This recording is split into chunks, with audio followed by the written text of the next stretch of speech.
On the Republican side, the big race today is in Kentucky, where Tea Party candidate Rand Paul is taking on Trey Grayson, the hand-picked candidate of Senate Minority Leader Mitch McConnell. Doug Heye is Communications Director for the Republican National Committee. Doug, good to see you today. Thank you. So here you have Trey Grayson, who the established Republicans went in and supported. If Rand Paul wins, does it change at all the strategy that the RNC and that some of the Republican leaders on Capitol Hill put forward going into the general election?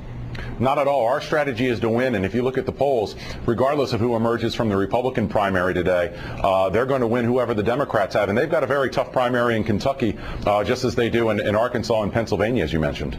All right. The other story, you know, I asked about one big Democratic scandal to Brad. I got to ask you about a Republican scandal today. Here you have Mark Souder, the congressman, saying he's going to resign because of an affair with a female staffer. Let me play it from his news conference.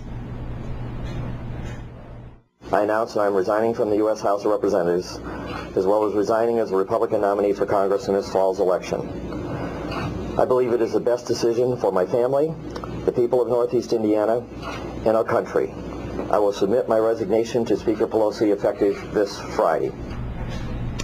All right, so you had David Vitter, you had John Ensign. Are you ready for the Republican candidates to stop talking about being Christian conservatives? Well, we're ready for candidates to live up to their promises. I'll tell you, I know some staffers who work for Congressman Souder, and my heart really goes out to them.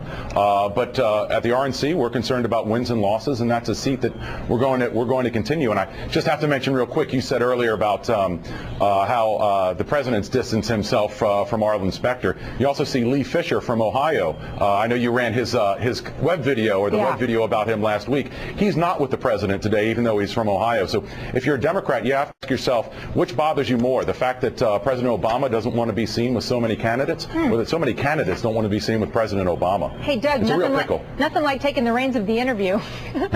Sorry. Thank you. I appreciate your time today.